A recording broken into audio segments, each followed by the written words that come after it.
The message arrived on a Tuesday morning. Every screen on Earth showed the same strange symbols that pulsed and shifted. Scientists worked day and night to understand what they were seeing. After 3 days, they finally knew. Aliens were calling. Commander. Chris Bennett sat in the control room of North American Space Command, his coffee growing cold as he stared at the main screen. The room buzzed with activity as technicians and scientists tried to make sense of the alien transmission. "Any progress, Dr. Moore?" Chris asked, looking at the woman who hadn't left her station in over 20 hours. Dr. Abigail Moore pushed her, glasses up, and nodded. "I think we're close." The pattern repeats in a way that suggests language, not just random signals. The world governments had formed a response team, pulling the best minds from every country. Abigail was the top xenolinguist in the Western Hemisphere. If anyone could understand alien speech, it was her. "There," she suddenly shouted, pointing at her screen. "I've got something." Everyone gathered around as words began to form on her display. "Greetings, Earth dwellers. We are the Halorian Empire, guardians of galactic peace and order across 3 arms of the galaxy. We have observed your world and wish to incorporate you into our prosperous union of 150 species. We request formal meeting at the edge of your solar system." The room fell silent. First contact. After centuries of wondering if we were alone in the universe, humanity finally had its answer. President Laura Wilson called an emergency meeting of the United Nations. Within hours, leaders from around the world gathered to decide how to respond. "We should be cautious," said General Peter Harris of the Global Defense Force. "This could be a trap." Ambassador Frank Lawson shook his head. "If they wanted to destroy us, they could have done it already. Their technology must be far beyond ours. I say we accept the meeting." After heated debate, they agreed to send a diplomatic mission. The USV Horizon, Earth's newest and most advanced spacecraft, would carry Ambassador Lawson and 20 diplomats and scientists to meet the aliens. On launch day, crowds gathered to watch the historic mission begin. The Horizon lifted off from the Kennedy Space Center, carrying humanity's hopes with it. Chris Bennett watched from mission control, wishing he were going along. "Godspeed, Horizon," he said quietly as the ship disappeared into the blue sky. The journey to the edge of the solar system took 3 weeks. Back on Earth, people went about their lives, but everyone felt the weight of what was happening. Humanity stood at a crossroads. On the Horizon, Ambassador Lawson prepared his greeting speech. Communications Officer Olivia Shaw made sure all systems were ready to record the historic meeting. "All systems check out, Ambassador," Olivia said. "We'll be at the meeting point in 30 minutes. Lawson nodded, straightening his tie. "Thank you, Officer Shaw. Let's make history." When they arrived, a massive ship waited for them. It dwarfed the Horizon, stretching several kilometers in length. Its dark metal surface reflected no light, giving it an ominous appearance. "My God," whispered Dr. Sam Green, the mission's chief scientist. "It's bigger than Manhattan." Captain Alan Ward's voice came over the ship's speakers. "All personnel, prepare for first contact procedures. Ambassador Lawson, please come to the bridge." The Halorian ship remained silent as the Horizon approached. The tension on the bridge grew with each passing minute. "Should we hail them again?" Captain Ward asked. Ambassador Lawson nodded. "Yes, let's—" A bright flash of light cut him off. The Horizon shook violently. "We're under attack," shouted the tactical officer. "Direct hit to our starboard section." Before anyone could react, another blast tore through the ship. Alarms blared as oxygen began venting into space. "All hands abandon ship," Captain Ward yelled into the comm system. "Get to the escape pods now." Chaos erupted as crew members ran through smoke-filled corridors. Olivia Shaw helped a wounded scientist into an escape pod. "What about you?" the scientist asked. "There's room for one more," Olivia said, looking back down the corridor where flames blocked the way to the bridge. With a heavy heart, she climbed in and sealed the door. The pod ejected moments before another explosion rocked the Horizon. From her tiny window, Olivia watched in horror as the ship that had carried humanity's hopes broke apart and exploded. Of the 20 escape pods, hers seemed to be the only one that had launched successfully. As her pod sped toward Earth, a message boomed through its communication system. The voice was deep and mechanical, clearly translated from an alien language. Primitive species 4729b, designated humans, you are hereby informed that your existence has been deemed incompatible with galactic harmony. Surrender for processing, or face extinction. You have 7 planetary rotations to comply. Back on Earth, the same message played on every communication device. People looked up at the sky in fear as strange lights appeared in orbit. The Halorian ships had arrived. In the North American Space Command Center, Chris Bennett watched satellite feeds showing the alien vessels positioning themselves around Earth. "Sir," a young lieutenant said, "we're detecting smaller craft entering the atmosphere. They appear to be scout ships." Chris nodded grimly. "Alert all defense forces. Tell them—" He paused, the weight of history pressing down on him. "Tell them we are at war." President Wilson addressed the world from an underground bunker. Her face was pale but determined. "People of Earth, today we face the greatest threat in human history. The aliens who claim to come in peace have shown their true intentions. They believe we will surrender, that we will bow to their demands. They are wrong. Across the planet, military forces mobilized. Civilians stocked up on supplies or fled. Cities. The world that had been divided by borders and politics united against a common enemy. 3 days later, a single escape pod crashed in the Mojave Desert. Search and rescue teams found Olivia Shaw inside, badly injured but alive. As medics loaded her into a helicopter, she grabbed a soldier's arm. "They weren't prepared," she whispered. "What?" the soldier asked, leaning closer. "The aliens. They weren't prepared for resistance. I heard them talking when they thought their transmission was off. They expected us to surrender immediately." She coughed, wincing in pain. "They're afraid of something about us. I don't know what, but they're afraid." The helicopter lifted off, carrying the lone survivor and her message of hope. The war had just begun, but humanity would not go quietly. The Halorian Empire had declared war on humans. Little did they know they should be the ones running. Snow whipped across the Antarctic research base as Navy Captain William Russo stepped off the helicopter.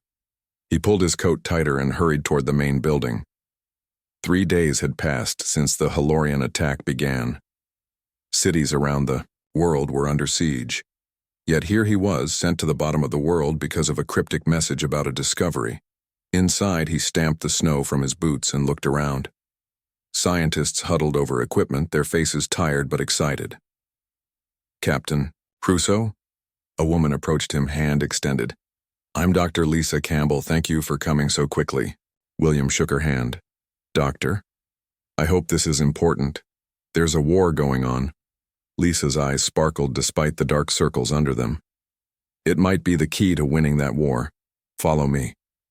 She led him through the facility to an elevator. They descended deep below the ice. 2 weeks ago, our sensors detected an unusual metal structure buried here, Lisa explained. "We thought it might be a meteorite, but it's not. It's artificial." The elevator stopped and opened to a large cavern, carved into the ice. In the center stood a massive structure made of a dark metal William had never seen before. It looked ancient yet somehow new at the same time. Strange symbols covered its surface. "What is it?" William asked, approaching slowly. "We think it's over 50,000 years old," Lisa said. "And it's not the only one. We've found similar readings at 7 other sites around the world." Workers had cleared away the ice from one side, revealing what looked like a door.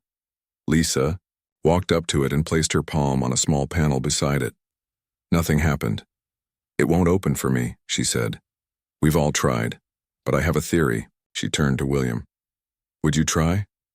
William hesitated, then stepped forward and placed his hand on the panel. Immediately, light spread from his palm across the panel. The symbols on the door began to glow blue, and with a soft hiss, it slid open. "How did you know?" William asked, staring at his hand in wonder. Lisa smiled. The structure reacted slightly differently to each person who touched it. "I noticed the strongest reactions came from people with the oldest family lines. those who could trace their ancestry back thousands of years with minimal mixing. You mentioned your family has lived in the same part of Italy since Roman times. They stepped through the doorway into a large chamber. The walls lit up as they entered, revealing more symbols and what looked like star maps. It's some kind of repository, Lisa whispered. A database. In the center of the room stood a pedestal with a glowing blue orb. What do we do now? William asked. Touch it, Lisa urged. See what happens. William reached out slowly and placed his hand on the orb. The room exploded with light as holographic images surrounded them. Stars, planets, galaxies swirled around them, and then a figure appeared, humanoid but not quite human, with elongated features and eyes that seemed to hold the depth of the universe. Genetic signature recognized, the figure said in perfect English. Repository access granted. Welcome, child of the precursors. William and Lisa exchanged shocked glances. What are precursors? William asked. The figure smiled. You are, or rather, your ancestors were. I am an educational interface, created to preserve knowledge until the hidden ones awoke. Over the next hour, the interface revealed humanity's true history. The precursors were an ancient race that once ruled the galaxy. They were not conquerors but explorers and builders. They uplifted many species, including those that would later form the Halorian Empire. But something threatened the precursors. The interface explained. A danger from beyond the galaxy. Rather than fight, they evolved beyond physical form. Some ascended to a higher plane of existence. Others hid their essence in genetic code and seeded it on protected worlds. Earth, Lisa whispered. Yes. You humans are not native to this planet. You were placed here, hidden away and protected until you were ready to reclaim your heritage. William struggled to process this information. Are you saying we're aliens? You are precursors. Your bodies and minds were simplified, your memories and powers suppressed. This was done to protect you and allow you to develop naturally. And the Halorians? Lisa asked. Why are they attacking us? The interface's expression turned grim. They were servant races to the precursors. When the precursors disappeared, they claimed their technology and built an empire. Their leaders know of the hidden ones, the prophecy that the children of the precursors would one day return. They fear you because your DNA contains lock codes to ancient precursor technology, scattered throughout the galaxy. Technology that could defeat them, William realized. Technology that could do far more than that. The interface looked directly at William. And now that you have activated this repository, the awakening has begun. What awakening? Lisa asked. The suppressed abilities in human DNA will start to emerge. Genetic memories will surface. The more precursor sites activated, the faster the process. William thought of the war raging above. Can this technology help us fight the Halorians? Yes. This facility contains weapons and shields designed by the precursors. They are yours by right of inheritance. With a wave of its hand, the interface opened a hidden wall in the chamber. Behind it lay racks of strange devices, weapons, tools, communication devices. I must warn you, the interface said. The Halorians will sense the activation of this facility. They will know what it means. Their attacks will grow more desperate. William picked up what looked like a small silver rod. How do I use these? They are keyed to precursor DNA. They will respond to your thoughts. William concentrated and the rod extended into a staff. Energy crackled along its length. We need to get these to our forces, he said to Lisa, and find the other sites. Lisa nodded, already typing furiously on her tablet. I'm sending coordinates of the other potential sites to command now. As they gathered the precursor technology, the interface spoke one last time. Remember, children of the precursors, you were not hidden to become conquerors like the Halorians.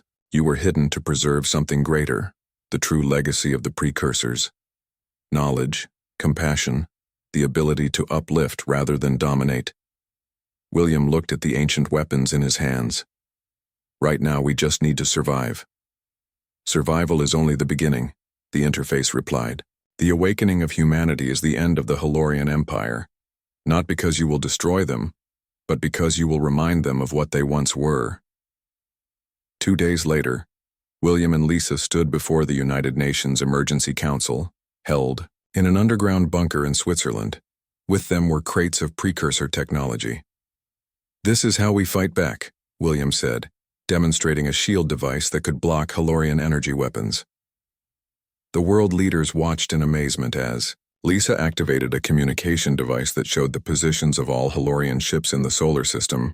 "But the most important thing we discovered," Lisa said, "is why they fear us. We aren't just fighting for our survival, we're fighting for our heritage, a heritage that spans the stars." As the council discussed how to distribute the new technology, reports came in from around the world. Other precursor sites had been found and activated, and with each activation, strange events were occurring. People reporting heightened senses, impossible knowledge of alien languages, the ability to interface with technology they'd never seen before. The awakening had begun. Humanity was remembering what it once was, and the Halorian Empire had good reason to be afraid. The Arizona desert shimmered in the morning heat.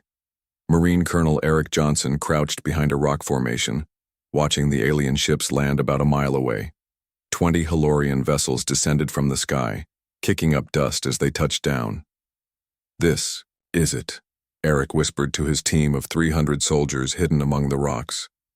"Remember your training with the new weapons." Each soldier carried a precursor weapon that Captain Russo and Dr. Campbell had brought back from Antarctica. The weapons looked like simple metal rods until activated, when they transformed based on the user's thoughts. For 2 weeks, soldiers around the world had trained with the ancient technology. Now it was time to put that training to the test.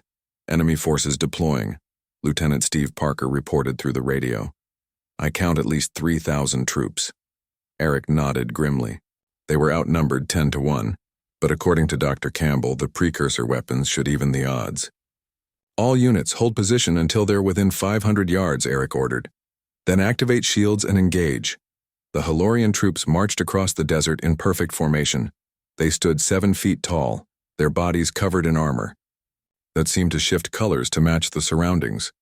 Each carried what looked like a rifle that glowed with purple energy. As the aliens approached, Eric felt a strange calm settle over him. Since touching the precursor weapons, he and many others had experienced changes, enhanced reflexes, better vision, a sense of knowing things he'd never learned. 400 yards, Steve whispered. Eric raised his hand, ready to give the signal. 300 yards. The Halorians suddenly stopped. Their commander raised a device that projected a holographic image. "Humans of Earth," the commander spoke in a deep mechanical voice. "This is your final chance to surrender. We have detected the activation of precursor sites. You know not what forces you awaken. Submit now, and your deaths will be painless." Eric smiled slightly. "That's our cue." He dropped his hand. "All units engage." 300 soldiers rose from their hiding places, activating their shields. Blue energy domes surrounded each of them as they raised their weapons. The precursor weapons transformed in their hands. Some became energy rifles, others formed into cannons or spears of light. The technology adapted to each soldier's fighting style. The Halorians opened fire immediately, purple energy bolts streaking across the desert. But when they hit the blue shields, the bolts simply disappeared. "Return fire," Eric ordered. The human soldiers fired their weapons. Beams of blue-white energy shot toward the alien forces. Where they hit, Halorian armor and weapons simply disintegrated. The aliens fell by the dozens, then hundreds. The Halorian commander shouted orders and the aliens regrouped, bringing forward larger weapons. "Advance," Eric commanded. His soldiers moved forward in practiced formations, shields still active. Eric's own weapon had formed into a staff that fired pulses of energy. As he ran toward the enemy line, he felt knowledge flowing into his mind. Combat techniques he'd never learned, strategies from battles fought millennia ago. The battle raged for 20 minutes. The desert sand turned to glass where energy weapons hit. Halorian ships tried to provide air support, but precursor anti-aircraft weapons shot them down easily. When it was over, the human forces stood victorious. Only 7 soldiers had fallen, compared to nearly the entire Halorian force. Eric looked at the alien commander, now captured and restrained. "Why are you really attacking us?" he demanded. The Halorian's 4 eyes blinked rapidly. "You are the Forbidden Ones. The prophecy said you would return and bring the end of our dominion." "What prophecy?" "When the sleepers awaken, the Empire will fall," the commander recited. "This is known to all Halorian children. For 10,000 years our leaders have searched for hidden precursor worlds to prevent this day." News of the victory in Arizona spread quickly around the world. Similar battles were being fought and won across the globe. Humanity was fighting back. At North American Space Command, Commander Chris Bennett worked with Olivia Shaw, the lone survivor from the diplomatic mission. She had recovered from her injuries and now led the effort to understand Halorian communications. "Think I've cracked their encryption," Olivia said, fingers flying across her keyboard. "We should be able to hear their fleet communications now." The computer speakers crackled with alien voices, automatically translated. "Emperor demands explanation. For failure. The humans are using precursor technology. Our weapons are ineffective. Reinforcements are 3 cycles away. Until then, maintain orbital positions but avoid ground engagement." Chris smiled. "They're afraid to attack on the ground now. That gives us time to activate more precursor sites." Olivia nodded. "And time for more people to experience awakenings." The awakenings had become more common. Around the world, people reported strange abilities emerging. Enhanced intelligence, perfect recall of information never learned, the ability to understand alien technology instinctively. At a secure facility in Colorado, Dr. Lisa Campbell studied the latest data.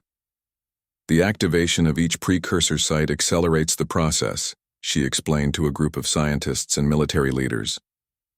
"It's like our DNA is remembering what it used to be." "Is it dangerous?"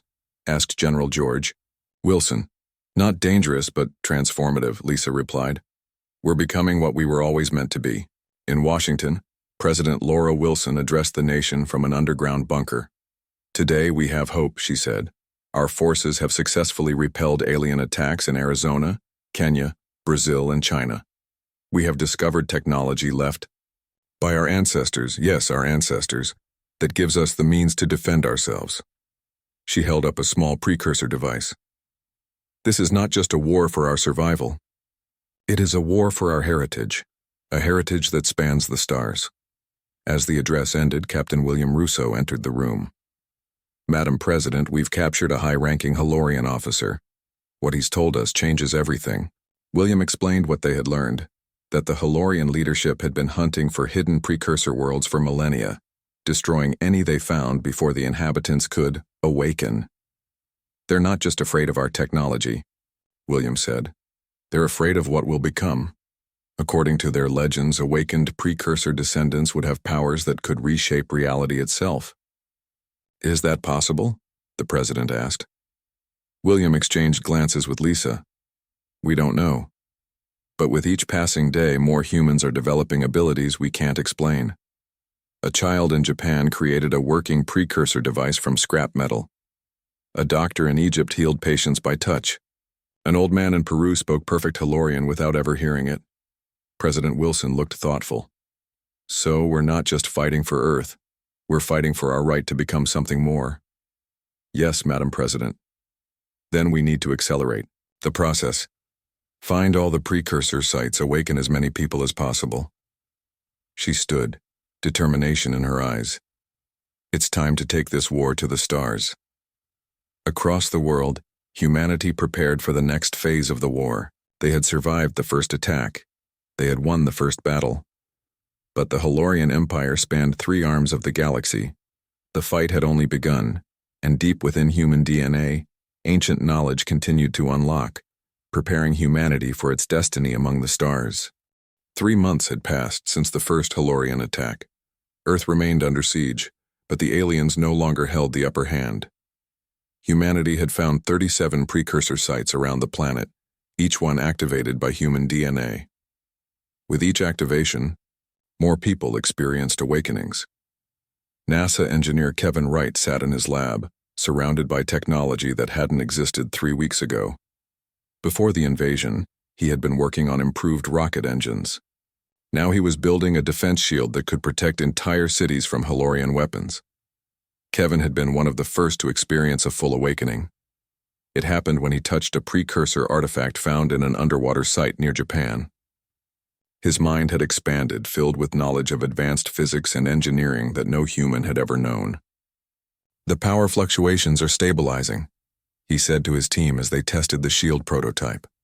"We should be ready for full deployment by tomorrow." Across the room, Dr. Joan Miller nodded. She had undergone her own awakening last month. "The, Halorians won't expect this. Their scans show we're still using basic precursor tech, not innovations like this." Kevin smiled. That was the advantage humans had over the Empire. The Halorians had merely copied precursor technology. Humans were beginning to understand it, improve it, and create new applications. In a military base in Montana, Special Forces operative Grace Mitchell stood in a training room. 5 robot drones circled her, weapons ready. Grace had discovered her ability 2 weeks ago during a mission to recover a precursor artifact from a Halorian scout ship. When cornered by alien soldiers, she had somehow sensed the gravitational fields around her and manipulated them.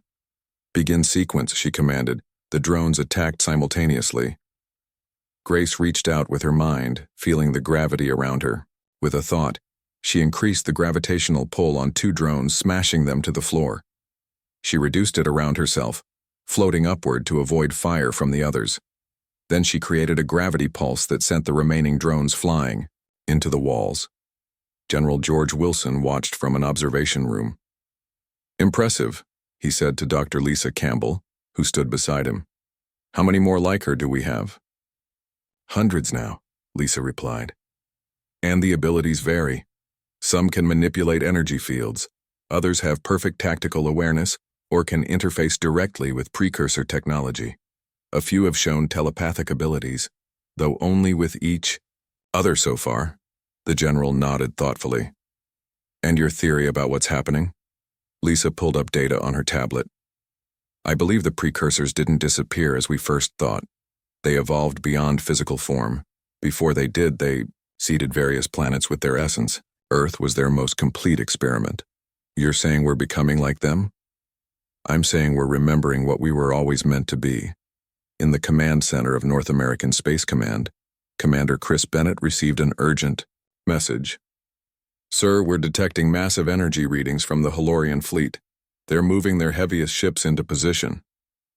Chris studied the holographic display showing the positions of alien vessels. "Alert all defense forces. They're preparing something big." Within the hour, world leaders gathered in an emergency video conference. President Laura Wilson looked grave as she addressed them. "The Halorians have moved their planet-killer weapons into position," she said. "Our intelligence suggests they plan to target major population centers simultaneously." "Can our shields hold against such weapons?" asked the European Union president. "Not the current ones," President Wilson admitted. "But we have a plan." The plan came from Dr. Campbell and the awakened humans working with her. They proposed a coordinated defense using thousands of awakened individuals to create a global energy barrier. "It's never been attempted," Lisa explained to the leaders. "But the precursor records suggest it's possible. If enough awakened humans join their consciousness in a defensive network, they can create a barrier that will deflect the Halorian attack." It was humanity's darkest hour.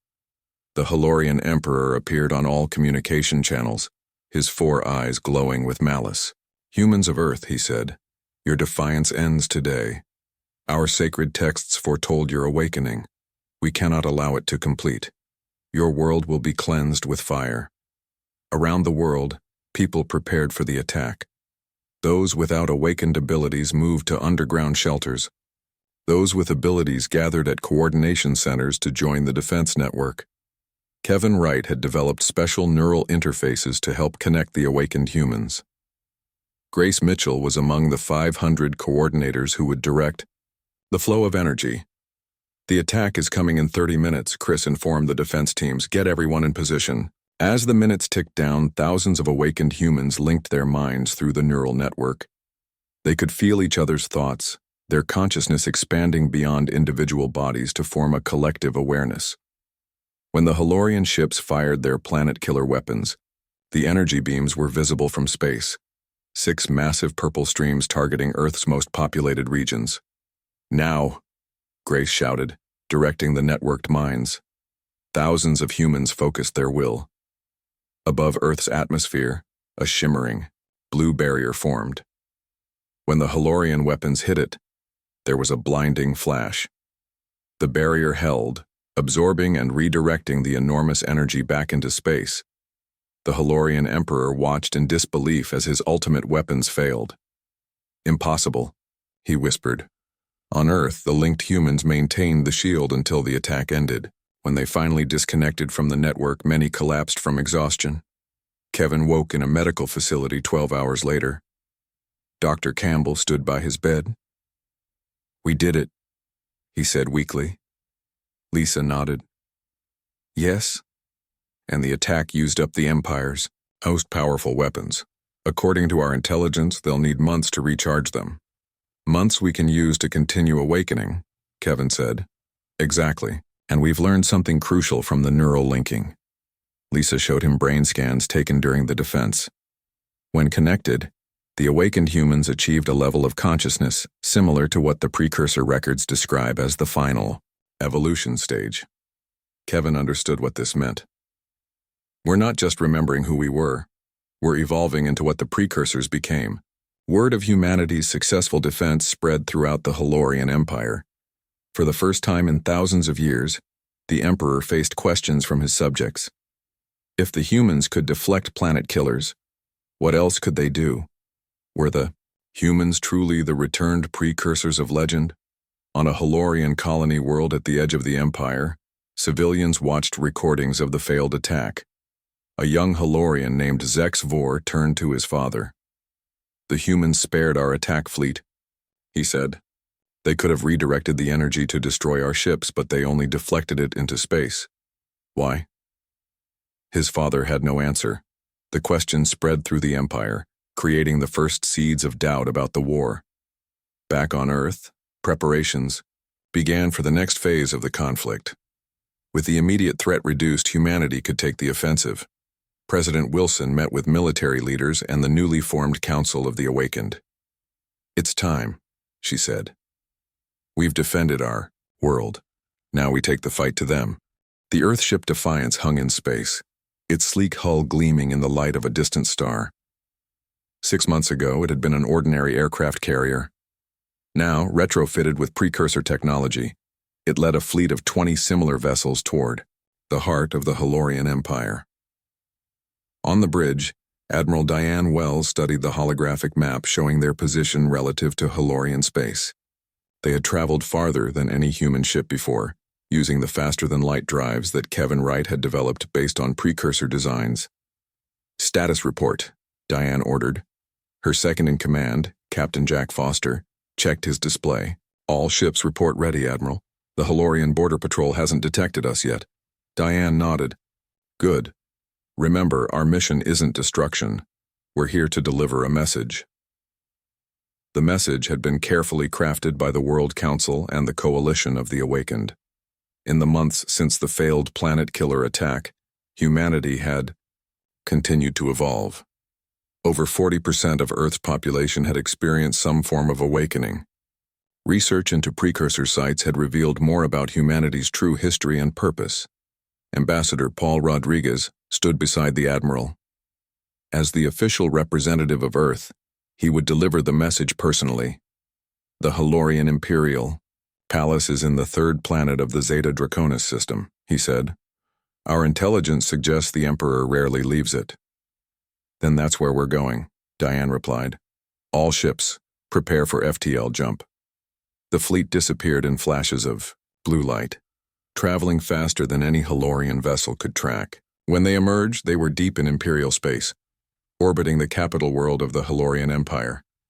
Alarms blared immediately as the Halorian defense fleet detected them. Hundreds of alien ships moved to intercept. "They're hailing us," Jack, reported, demanding our immediate surrender. Diane turned to Paul. Time for phase 1 of our plan. Paul nodded and stepped forward. Open a channel to all Halorian ships and to the planet below. When the communication link opened, Paul spoke. Clearly, this is Ambassador Paul Rodriguez of Earth. We come with a message for your Emperor and all citizens of the Halorian Empire. Before the Halorians could respond, the human fleet activated the devices they had brought. Massive holographic projections appeared in space around every planet in the system. The projections showed images from Earth's precursor repositories, the true history of the galaxy. The images told a story, how the precursors had once guided all species toward peaceful coexistence, how they had helped develop the Halorians, and others, how they had chosen to evolve beyond physical form rather than use their power to dominate. Finally, the projections showed how some precursors had hidden their essence in human DNA, creating a legacy that would one day reawaken. On the Halorian command ships, officers watched in stunned silence. Their entire history, everything they had been taught about their rise to power, was being challenged. The second wave is approaching, warned a Halorian captain. Prepare to fire, but the warning came too late.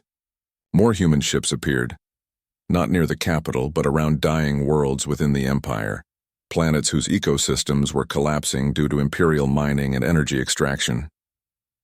On these ships, awakened humans with special abilities worked together. Grace Mitchell led a team on a planet called Nevox, once a lush world now turned nearly barren. Using their awakened abilities to manipulate energy and matter, they began to heal the planet's damaged ecosystem. Rivers that had been dry for decades began to flow again. Soil that had been poisoned became fertile. Plants sprouted where nothing had grown for generations. Similar miracles happened on 6 other worlds. The Halorian citizens living on these dying planets watched in amazement as their homes were transformed. News spread quickly through the Empire. Riots broke out on some worlds as citizens demanded to know why the enemy was healing their planets while their own government had left them to suffer. Meanwhile, the Defiance and its escort ships approached the Imperial Palace. The Halorian defense fleet moved to intercept but held their fire, confused by the reports coming from the healed worlds. We're within range of the palace, Jack informed Admiral Wells. Diane nodded to Paul. Deliver our message. Ambassador Rodriguez stepped forward again. The communication system projected his image to every screen in the Imperial Palace and broadcast it throughout the Empire. People of the Halorian Empire, he began. 6 months ago, your Emperor declared war on humanity. He feared what we might become if we remembered our true heritage.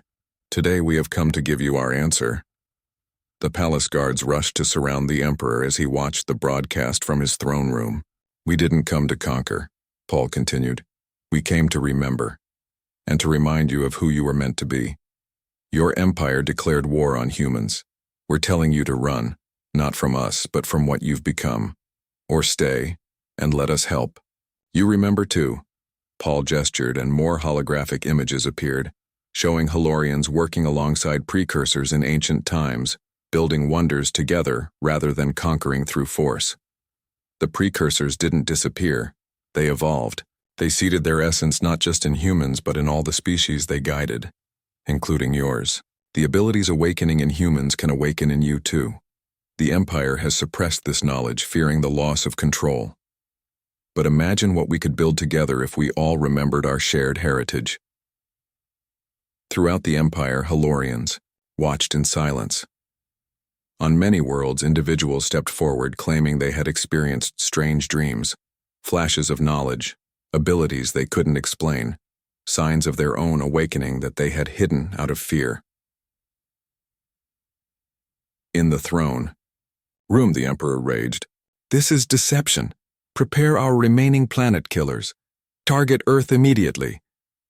But his admirals hesitated. Your Majesty, one said cautiously, there are reports of awakening among our own people. If what the humans say is true. It is treason, the Emperor shouted. Execute anyone who speaks of awakening, The admiral straightened his back. "No, Your Majesty, I will not." All across the Empire, ships and planets declared independence from imperial control. The carefully maintained fear that had held the Empire together for millennia began to crumble. On the Defiance, Admiral Wells received reports of the Empire's fracturing. "It's working," she told Paul. "Better than we expected." Paul nodded. Phase 3, then. The human fleet deployed their final gift: data crystals containing all the knowledge from Earth's precursor repositories, freely given to any world that wanted them. The crystals held information about the shared history of all species and the techniques to safely awaken the suppressed abilities in their DNA. The war ended, not with a final battle, but with a choice. Many worlds of the former Empire formed a new alliance with Earth. Others chose isolation, fearful of change. The Emperor and his loyalists retreated to fortified worlds, their power greatly diminished. As the Defiance prepared to return to Earth, Paul stood on the observation deck watching the stars. An officer approached him with a message. "Sir, we've received communication from 57 formerly Imperial worlds. They're requesting teachers and guides to help with their awakening." Paul smiled. "Tell them we'll come, not as conquerors, but as friends. We all have much to remember together." Humans were taking their first steps as reawakened precursors, not to rule the galaxy, but to guide it toward something better, fulfilling the ancient plan that had been hidden in their DNA all along. The Galactic Empire had declared war on humans, but humans had answered not with destruction, but with transformation.